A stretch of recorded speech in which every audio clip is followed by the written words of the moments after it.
Hello everybody, and we are going to make a signature in this tutorial. It's going to be really quick. It's going to be something where you don't really have to do modeling per se. It's a parametric model, meaning that you just create it and type in your name and it will sort of create it for you. And you have a bunch of sliders and numbers that you can manipulate to make it change. So let's get to it. I'm going to go ahead and just restart this whole file, new scene. You won't have to do this, so you will have to obviously open up Maya. So you'll want to open up Maya, and when you first start out, you'll probably have something looking like this. Maya Classic. That is perfectly acceptable. I am using kind of a condensed screen space, so I'm wanting to get rid of this animation bar because this is a timeline bar. I don't need it right now, so I'm going to go ahead and just put on the modeling standard, which will get rid of it. The only difference with the modeling standard is that this channel box is floating, and I just dragged it onto here to embed it so it's not floating anymore. Okay, so this is basically should be what you're about looking at. If you're in the modeling standard and the poly modeling tools, we actually aren't gonna, well, oh, look at that. We actually have our type tool right here. I was actually gonna grab it originally from the create menu and just hit type right there, but it's actually right here in poly modeling tools. So let me go ahead and just click on that. And when I do that, this is what you should get, something that looks kind of like this. Now you'll notice over here in the corner, I have these numbers up here. These are important for when you're modeling. These numbers are basically your poly count, UV count, triangle count. Because our resources within the computer are not infinite, we have to keep an eye on what we're doing, because sometimes if our triangle count gets way too high, it's going to bog down the computer and it won't be able to do it. We shouldn't have that problem in this class. We shouldn't be doing anything that's like too crazy. That I always keep this open when I model. It's very important. So to get that open, you would go to display, heads up display, and make sure this polygon or poly count is checked right here. Okay. I'm gonna just click on this. So in the viewport, just left click and it'll select it, and then you can see if you're in your attribute editor right here, it says attribute editor in this little tab. But there's also this little, you'll notice like a little blue button here in the right upper corner. That is the attribute editor button. So if you click that, that should open the attribute editor. And we want to find this type tab. This is where we're going to be able to type in our name. Now this sometimes is weird if you have I have a name, my name obviously Dan. Control D, Shift D is a hotkey. So if I start typing Shift D in here, sometimes it gets weird. So I have to actually type it in without holding Shift. So anyway, I'm going to just go ahead and go inside here and type in DAN space triplet. Okay, so you see right there, for some reason, it switched. It tried to bring up some things because I hit Shift T. That might happen to you. If it does, just close whatever opens and then keep going. And I'm going to hit Shift D. There we go. So as you can see, I type my name in, but we can't see it all, right? So let's just click on the viewport again.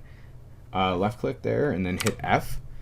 And if you hit F, it should do what's called frame. It's going to frame your object.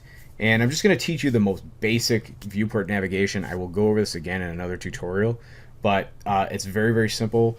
You just hold Alt, and if you left click and drag back and forth, like left to right, you'll get this kind of rotation. Still holding Alt, left click up and down, you get this kind of rotation. And so when you're modeling, you're going to be doing stuff like this a lot, where you're just rotating around models. The other thing you might be doing when you're modeling is you hold Alt and you middle mouse drag. So Mac people, get a mouse with a middle mouse button. You'll need it. Okay, so Alt, middle mouse drag, that's panning. And then Alt and right click, and you can drag back and forth, left and right or up and down. Left and right is usually better. That will zoom you in and out. Okay, that's all we're going to need to know for this, just so we can look at this. We're not going to do anything to this model other than alter it parametrically or alter its parameters. So You might be on the text tab here or something like that. There's a bunch of tabs. But I'm going to go ahead and go to the geometry tab. So make sure you're on this geometry tab. And in mesh settings, I'm going to go ahead and drop my curve resolution. Now I want you to watch, before I do this, watch the triangle count here. Because we want to get this, I don't want this to be over 1,000. I think that's a good number to start off with. So I'm going to go ahead and just drop this down. Boom. So I go all the way down to 1 curve resolution, and I'm still above 1,000. I'm at 1,800 roughly. So what else can we do with this? All right, so you can see though there is a change. If I Alt and right click, zoom in, you can see, well, it's more faceted because it's making my curve, the curve that makes up this shape, it's making that a lower resolution curve. It has less segments to it. So that's changing the poly count. By the way, just FYI, you can bring in Illustrator curves and SVG curves. So if you want to get fancy and try to play around with those and make stuff in here, you can do that. It doesn't have to be in the mesh tool though. You can just import them and use them as surfaces or make surfaces from it. We'll get into some stuff more like that later when we start drawing curves in some of our next assignments. Anyway, so let me close this rollout and I'll do the extrusion rollout. Now the extrusion rollout, this is where we're going to be able to, if we want to get rid of these extra segments in here, you see it says extrude divisions, I can just drop those out. And so now my triangles went from, what it was, 1,800 something to under 1,000. So now we're definitely in a place where this could be a nice little signature for me. But I just want to show you a couple of little fancy things you can do here. Let's say you do have a few segments in there. You can go ahead and play with this curve here. So I'm going to just pull it around like so. And then you don't see any change until you do the extrude offset. So if I start doing that and I come to a side view, let me show you here. And we make this more and more. Now you can get to a point where it doesn't work right, so you got to watch it. Yeah, you can see here, if you try to push it too far, you can get some problems. That's typical, but that's because these edges are basically crossing over, and Maya doesn't know what to do with that. So it's a parametric type of tool here, so it does have its limits. It can do so much, and then it just will crap out on you. So anyway, but you can see you can do stuff like that. But again, now I'm at 2600. I don't really want to do that. I could do something like this where I just have like a little bit in there, or this is kind of an interesting one. So if you use this one, it kind of does the a ramp up and then down. So you get the same kind of shape on each side. That's kind of neat. So I'll just leave that. Let's see, we're at a little over 1,000. That's fine, not too bad. Okay, so other than that, like you can do bevels on this and play with the bevels and stuff like that. That's going to up the poly count. If you want to play around with that later yourself, by all means, have fun with that. Make sure that you're not crossed over on any of these things. Make sure that you don't have any issues like that. So you're going to have to look at your model, maybe get zoom in close to it, look at it, and just make sure that you're, everything looks cool.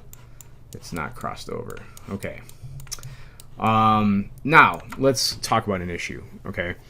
When we're modeling through this class, we are going to be having 4-sided and a rare occasion 3-sided polygons.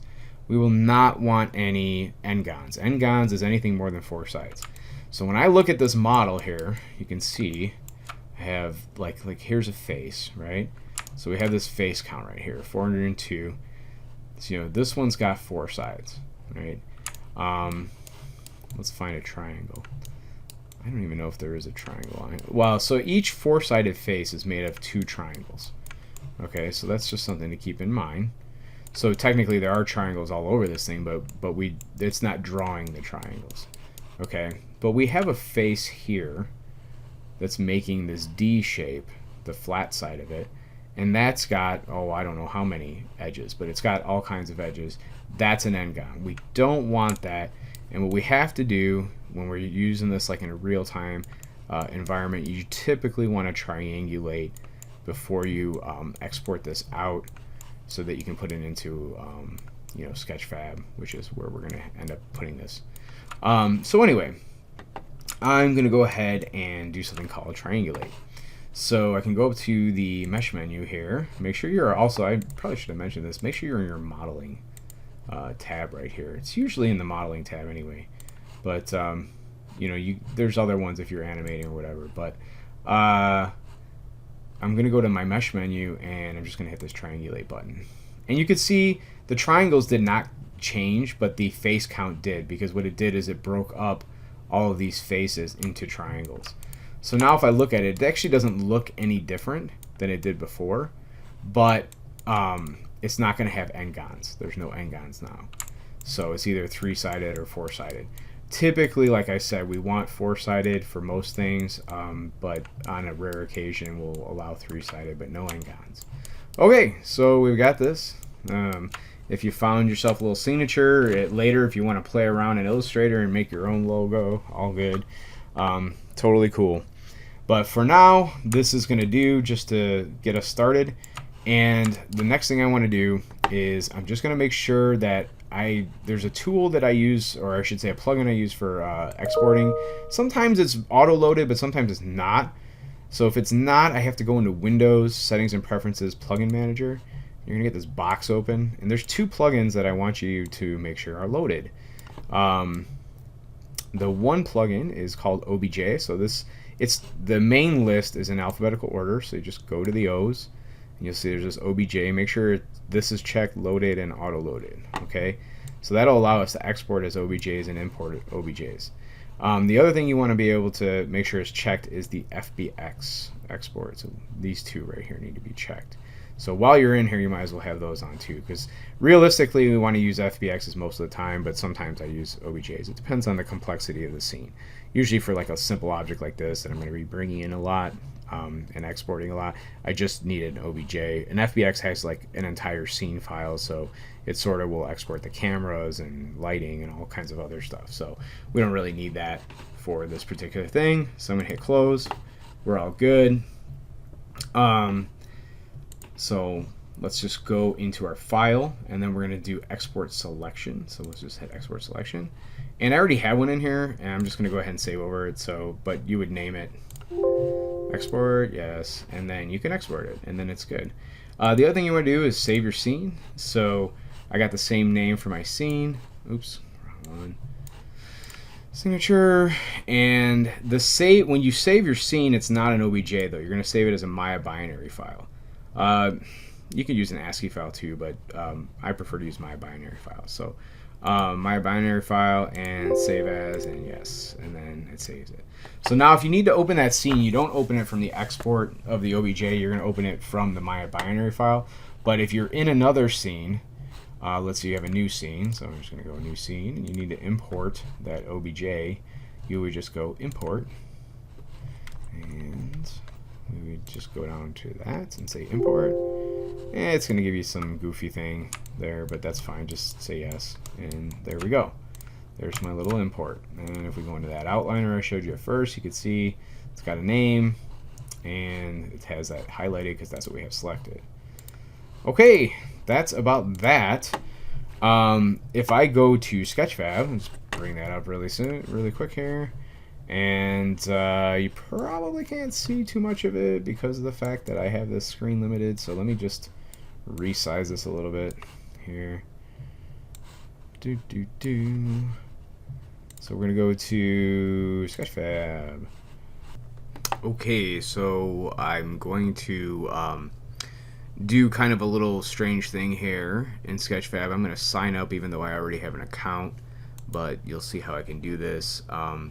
You have to pick a username, so let me just pick something weird. 3D test, I don't know, 3D test trip, I don't know, something like that. And then we would put in an email.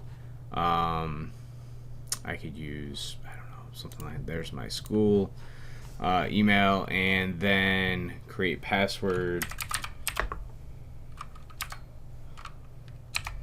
There we go.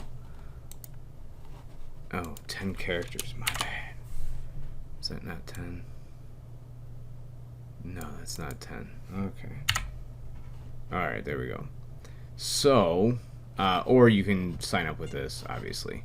Agree to the terms, create an account, and let's see what that looks like. Okay, it asks me if I want to save it. I'm going to say never. It's going to ask you a few questions like, what do you want to do? Well, I'm going to upload models. I don't need to save anything. And then you can put a photo here. I'm an individual, organization. I'll just say individual. We'll say I'm a 3D printing person, which I am. Free, so you're going to see that there's this one upload a month. I'll show you how to mess around with that, how to change that. It says 50 megabytes, so that's one of the reasons why we have to keep our models. We're not going to go super high poly because we can't go too high poly. It won't let us get over 50 megabytes. We have to watch how many textures we put in and stuff like that. So anyway, so we'll just go like this and say okay, and then it's going to ask you like, hey, do you want to, do you have certain things you like? I like cultural heritage stuff. Great. Continue. And then it'll bring up examples of that and stuff like that. I'm not really worried about all that, but here's some stuff that you can look at. It is nice to go around and look through Sketchfab, see the kind of things that people are doing. It's really interesting. And you can just go to upload, and then here is where we'll take off and put in our model. And I can click in here. And I can go to, it's got all kinds of personal stuff there. You're not supposed to see that. Quit looking at my stuff. All right. Let's see. Purdue 116. Oh, you know what? That's not where it's at. I have a Maya file in my my Google Drive that has all my 116 projects in it. So that would be in scenes.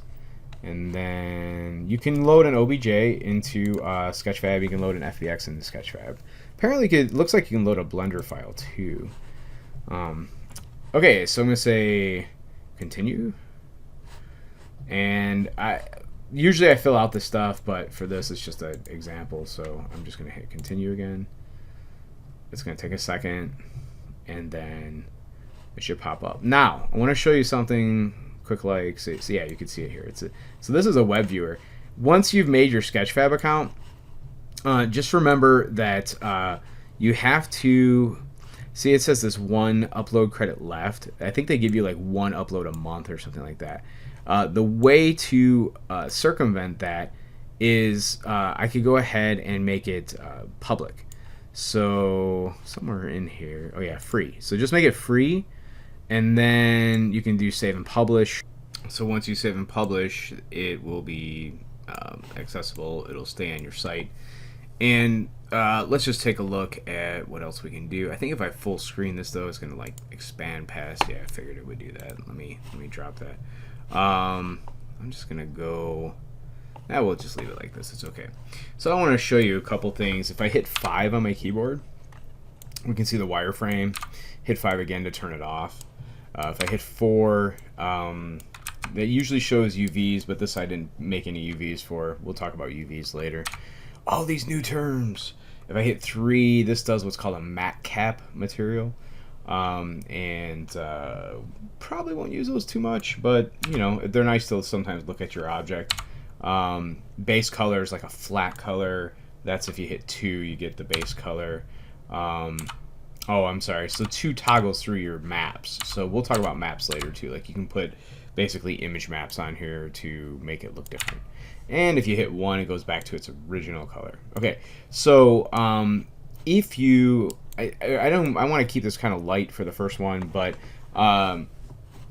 if you're curious and playing around a little bit more in Sketchfab, go to 3D settings.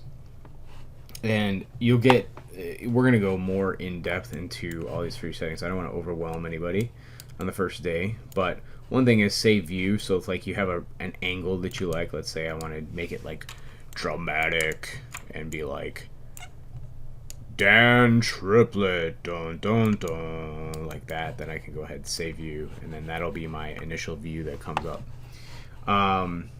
There's you can mess with the field of view here. Speaking of, ooh, there's extreme. Okay, you could have the wireframe on by default, you can have background on or off. So we're going to go into this a lot more, but I just want to show you that you know, you can play around with the lighting. If you're feeling adventurous, you can go in and just start, you know, goofing around with this stuff and seeing if you want to play around with it.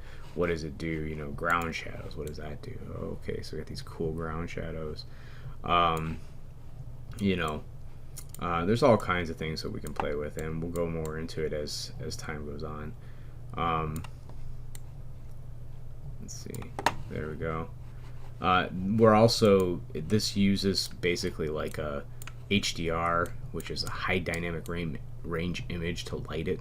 So it takes these images that you see here, which are like 360 images, and it basically projects color into the model. It's pretty cool.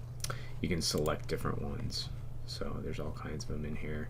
You can even make your own if you're feeling really, you know, adventurous. There's ways to make these. It does take some equipment, but we have some of that equipment here, so we can do that. So if you are an interested person in that kind of stuff, let me know, and I will try to get you in contact with that equipment. So let's go ahead and just change that back. One interesting thing is the material. So if you want to play around with this, man, I really screwed up that field of view. I hate that. What did I do? This would probably be like 45 is probably like the average. There we go. Yeah, that's more like it. Okay. So materials, you have a base color. So if you want to change the color, you know, we can put maps in there too. I'm not going to right now, but metal is, if you turn that all the way up, it'll sort of affect it like it's metal, but first you got to do a couple other things. Specularity, you can make it a little bit, specularity is like the shine on it. Okay, so specular highlights. I'm not going to put the anisotropy right now, but I'm going to go ahead and make it more glossy. That'll make it look a little bit more like a metallic material, like it's reflecting. And there's a few other cool things in here you can do. You can play around with these if you like. We will get into it more later. One cool thing is like emission makes something look like it's glowing. So just for instance, if you want to make it glow green, you can do something like that. Let's turn the base color to green as well. And then we have this post-processing thing. You can turn the bloom on. Whoa, there you go. Now it's glowing. Now I'm amazing glowing person. Okay, so that is just a little intro into this. I don't want to go too much farther, but anyway, I could save the view, then you would hit save settings, and you could hit exit and then publish. I'm not going to publish this because I don't really need to publish just this model alone, but for this assignment, you can go ahead and just publish it, but make it free so that you can publish more later. And then, well, you know what I think I do? Actually, I do have to publish it. Okay, to show the next step, I have to publish it. So I'm going to go ahead and publish. Now I have no credits left. Okay, so to share my model, I have this little link here, but that's not really what I want. I want to do something different. I want to actually come below the model, and you're going to see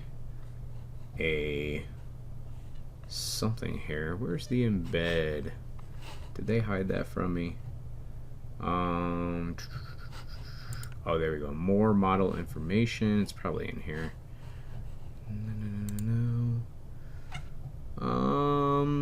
It looks like they rearranged things since the last time I've used this. There usually was an embed thing on here where you can grab a link and put it into your website, which is what we're supposed to be doing. But I'm going to pause the video, figure out where that embed is, and then I'll let you know. Maybe I'm just missing it. It happens. Okay, strangely enough, what I did to find it was I basically just clicked on my face here and went to all my models and then reselected it. And it wasn't popping up before for some reason, but then it popped up. So I got this embed here. And all you need to do is click into here, and it will copy this code into your clipboard. And then what we want to do is, actually, I think, oh, I closed it. Yeah, that's right, I had to close the, I'm going to go back to Weebly and I'll embed this model in. So we'll be doing this on a regular basis, so it's pretty important. Let me just go to 116. I'll go to the first thing here. So what I want to pull in is I'm going to make sure I get the name right. I think it's just called Embed. Did I pass it? There we go. Embed code. So I just pull it in like that. You get this little box. You click in here, edit, and then you just paste. And there you go, and click outside of it, and then you'll see, there you go, it comes in. I can hit publish, and this will be in here then, and then when you click on it, it should open up the Sketchfab right inside of here. So that's it. That's how you do that.